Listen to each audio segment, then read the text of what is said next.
got the Ed 209 out there. Woo! Yeah, you can't go wrong with RoboCop. Oh, amazing.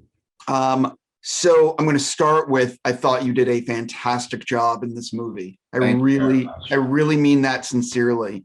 How does Snake Eyes see out of his mask when it's fully there, and there's just like a tiny little bit of room? I'm just curious if you could share. That mask is form fitted to my enormous skull.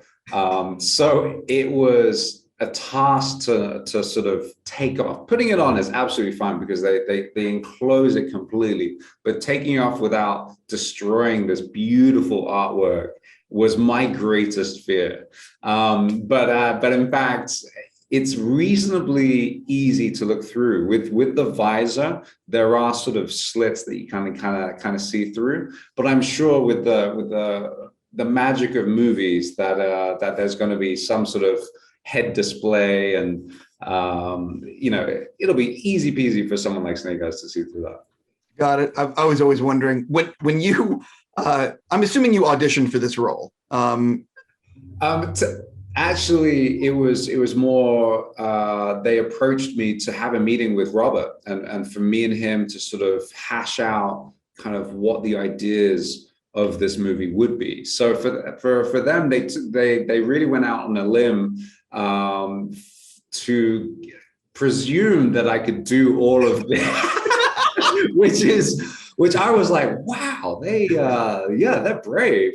But luckily, I myself had enough sort of faith in my physical attributes to be able to be like, yeah, let's get the training done, let's make it look badass. And I'm sure you'll agree that the stunts are absolutely insane. So they definitely did some sort of research somewhere that I wasn't aware of, that they knew that I could do this. Well, that's the thing. Like, I actually, I love the fact that there's like these wide shots and there's shots that clearly show it's you doing stuff and it's Andrew doing stuff. And I think that adds so much to why I enjoyed this movie, that it's not trying to cheat. Obviously there's stunt performers in this. Let's not pretend that, of course.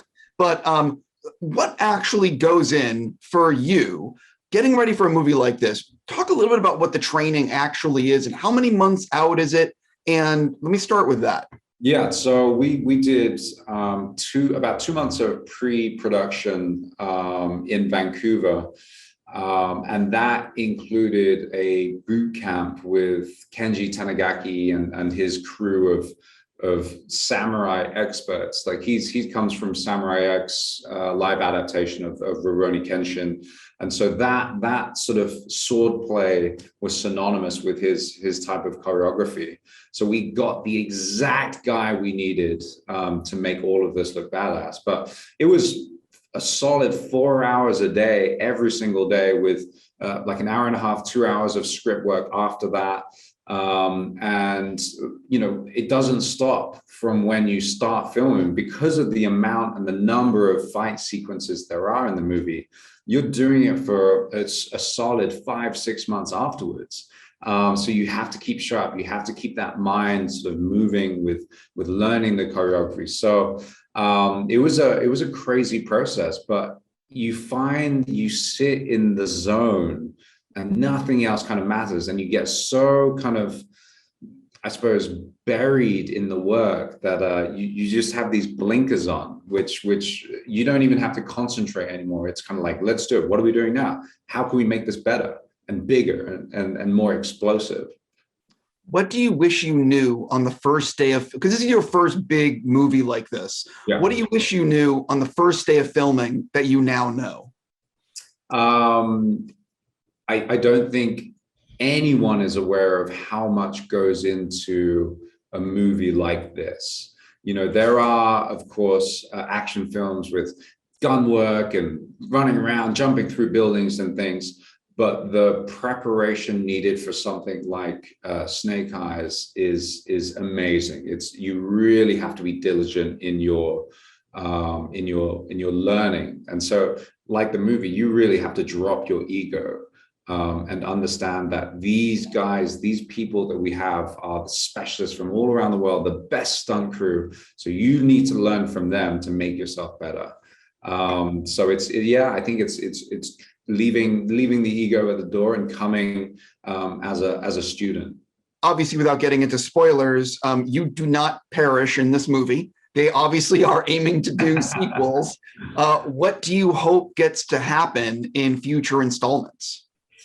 I hope that we get to see the brotherhood and the strength and the ferocity, the competitiveness of both our very amazing characters in Snake Eyes and Storm Shadow. I want to see that blossom, and I want to see where that leads, because we leave it in this movie at a point where it's just like, give me more, I need more of this film.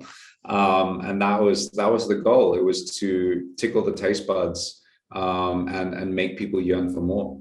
One of the things I thought was cool is that Cobra and G.I. Joe are both in the movie, but they're not in the movie, if you know what I mean. Yes.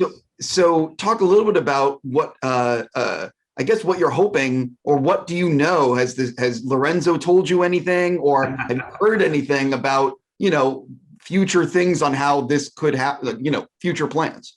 Lorenzo de Bonaventura keeps his cards very tightly to his chest. But what I loved, especially with your comment, was the fact, yes, it is wholly focused on the human element of the G.I. Joes, and that's Snake Eyes. This is his origin movie, but you get to see the world in which he lives, and that is the G.I. Joes and the threat of Cobra. But it's not overwhelming. It's definitely a factor in the entire story. But for you as a viewer, your sort of concerns and worries are really about the human element behind the man behind the mask.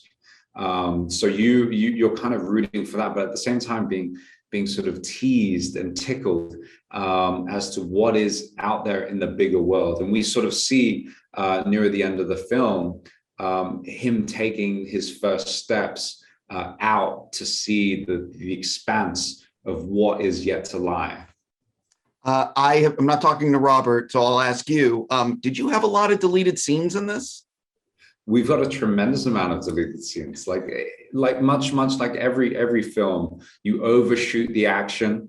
There are I'm sure there's tremendous amounts of scenes that we had to cut back on just for running time, to not sort of over glorify the violence. But we have so much to show that we filmed that we weren't sadly able to fit into the movie.